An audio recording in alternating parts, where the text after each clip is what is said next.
Degrees of elasticity of demand, क्या क्या values हो सकती हैं। तो उन्होंने 5 में डिवाइड, मतलब वैल्यूज तो अनलिमिटेड हो सकती हैं, बट उन्होंने कहा कि 5 कैटेगरीज हैं। एक perfectly elastic demand. Perfectly elastic demand, इसका मतलब क्या होता है? परफेक्टली इलास्टिक, परफेक्टली इलास्टिक मतलब इनफाइनाइट। इनफाइनाइट, किसी भी न्यूमेरिकल वैल्यू इनफाइनाइट कब होती है? जब डिनोमिनेटर 0 हो, ठीक है ना। तो बड़ा सिंप्लीफाई कर लोगे आप, क्योंकि लोग कंफ्यूज हो जाते हैं किस चीज पे,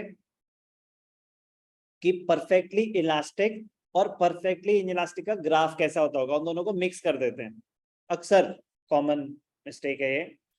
तो मैं कह रहा हूं कुछ नहीं, maths, basic maths, result infinite कब होता है? When the denominator is 0। Result 0 कब होता है? When the numerator is 0। तो डिनोमिनेटर पे क्या आता है? प्राइस। न्यूमरेटर पे क्या आता है? क्वांटिटी। तो डिनोमिनेटर प्राइस है, when the percentage change in price is 0, result would be infinite. So elasticity of demand would be infinite when the denominator is 0, when the percentage change in price is 0। इसका मतलब price change नहीं हो रहा और demand बढ़ती जा रही है, बढ़ती जा रही है, बढ़ती जा रही है। तो ये हो गया क्या? Perfectly elastic demand. इलास्टिसिटी की वैल्यू क्या है?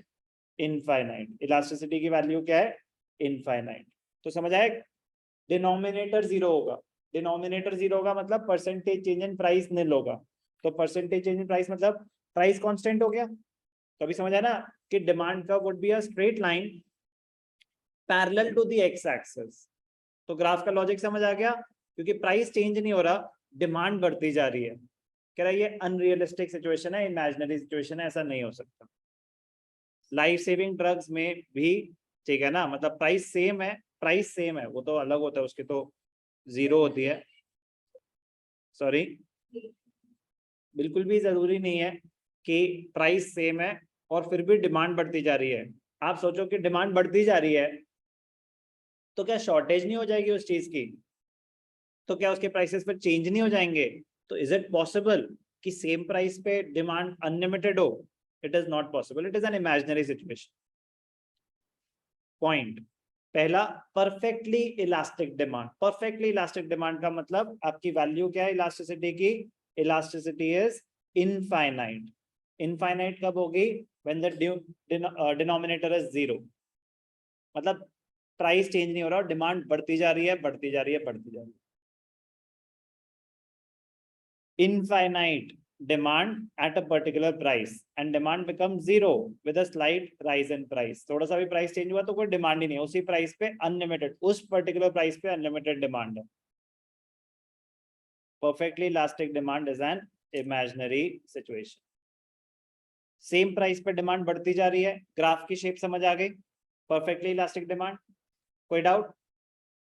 परफेक्टली इनइलास्टिक डिमांड मतलब इलास्टिसिटी इज 0, इलास्टिसिटी इज 0। अब mathematically percentage change in quantity divided by percentage change in price, 0 कब आएगा? जब न्यूमरेटर 0, न्यूमरेटर 0 मतलब डिमांड चेंज ही नहीं हो रही, प्राइस बढ़ता जा रहा है, बढ़ता जा रहा है। अरे कोई टेंशन नहीं, उतनी डिमांड है, तो क्वांटिटी चेंज नहीं हो रही। क्वांटिटी, क्वांटिटी एक्स एक्सिस पे होती है, क्वांटिटी की स्ट्रेट लाइन है, क्वांटिटी चेंज नहीं हो रही, प्राइस बढ़ रहा है या कम हो रहा है उससे फर्क ही नहीं पड़ रहा।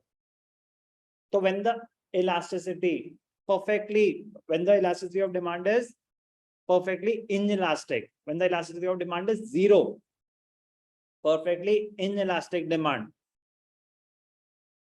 प्राइस जितना मर्जी हो, डिमांड चेंज नहीं हो रही। What would be the shape of the demand curve? The demand curve would be a straight line parallel to y axis. Perfectly elastic में क्या था? Parallel to x axis. इसमें क्या है? Parallel to y axis. ये भी imaginary situation, ये भी इमेजिनरी सिचुएशन है। कह रहा है ऐसा नहीं हो सकता कि प्राइस बढ़ता जा रहा है और फिर भी डिमांड उतनी है। पहले कुछ books life saving drugs medicine के लिए दे देते थे, कह रहे नहीं मेडिसिन में भी आप नहीं अफोर्ड कर सकते तो ये थोड़ी ना कि वो 1 करोड़ लगा देंगे तो भी हम ले लेंगे, नहीं पॉसिबल। तो डिमांड कहीं ना कहीं इनइलास्टिक हो सकती है।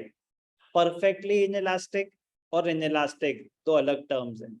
Perfectly elastic elasticity is infinite or infinity. Perfectly inelastic, elasticity is 0. Straight line parallel to the y-axis, demand change in theory. Without highly elastic, elasticity is greater than 1. Elasticity is greater than 1. अब ध्यान से देखना, अब आपको वो चीज काम आएगी कि शेप कैसी होगी. Flatter the curve, higher the elasticity. तो फ्लैट कर्व, इसकी शेप कैसी होगी? एक फ्लैट कर्व होगा कि प्राइस थोड़ा सा चेंज हो रहा है, क्वांटिटी डिमांडेड ज्यादा चेंज हो रही है, तो उसकी वजह से परसेंटेज चेंज इन क्वांटिटी भी ज्यादा ही आएगा. इलास्टिसिटी मोर देन 1 कब होगी? When the numerator is greater than the denominator. When the percentage change in quantity demanded is greater than percentage change in price, तो elasticity would be greater than 1. अब ये सब important होते हैं कि आपको इनके एग्जांपल्स पता होने चाहिए. तो air conditioner, DVD player, smartphones, ठीक है ना. तो ये सब हाईली इलास्टिक प्रोडक्ट्स होते हैं, हाईली इलास्टिक डिमांड होती है इन प्रोडक्ट्स की. मीनिंग पता होना चाहिए. Highly elastic demand, elasticity is greater than 1, मतलब percentage change in quantity demanded is more than percentage change in price. Shape of the demand curve, flatter curve. Examples clear? Highly elastic demand, less elastic or also known as inelastic demand. कुछ लोगों को लगता है inelastic मतलब elasticity is 0. No, that is perfectly inelastic. Inelastic demand मतलब elasticity is less than 1. Elasticity is less than 1. Inelastic demand, elasticity is less than 1. Steeper the curve, lower the elasticity. Steeper the curve, lower the elasticity. तो इसकी shape मतलब as compared to this steeper है relatively, price ज्यादा change हो रहा है, quantity थोड़ी सी change हो रही है. तो ये नेसेसिटीज के साथ होता है. किसके साथ होता है? necessities. Commodities like salt, vegetables, ठीक है ना, कि जिनके बिना सर्वाइवल नहीं है आपका.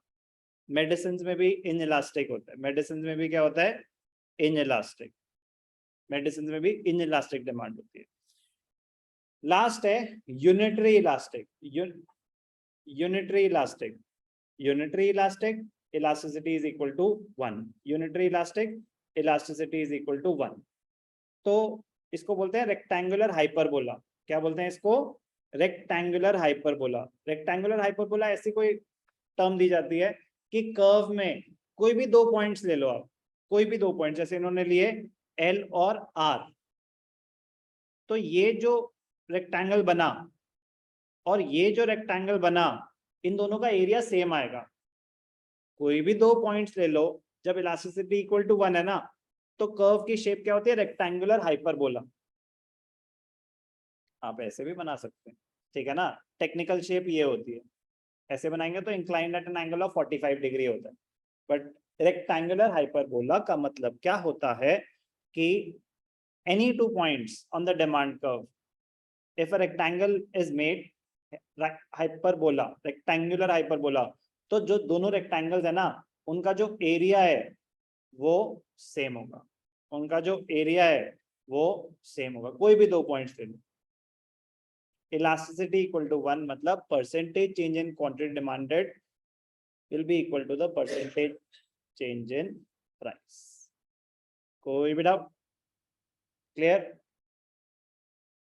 तो कमोडिटीज लाइक स्कूटर, रेफ्रिजरेटर, मतलब कंफर्ट्स और नेसेसिटीज के बीच में आ जाते हैं ये, ठीक है ना. Comforts, luxuries highly elastic, necessities elastic but less elastic. तो लेस इलास्टिक नेसेसिटीज के प्राइस बढ़ा 10% से, क्वांटिटी गिरेगी 5, 6, 7% से.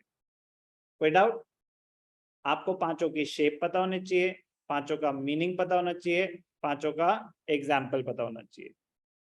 तो शेप, अगर समरी की बात करें तो परफेक्टली इलास्टिक, प्राइस कांस्टेंट है, डिमांड बढ़ती जा रही है, तो straight line parallel to the X axis, elasticity 0, straight line parallel to the Y axis.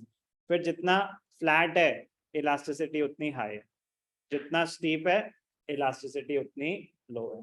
तो कभी कभी ये ग्राफ सामने आ जाता है, वो बोलते हैं comment on the degrees. Okay, तो ये था डिग्रीज ऑफ इलास्टिसिटी ऑफ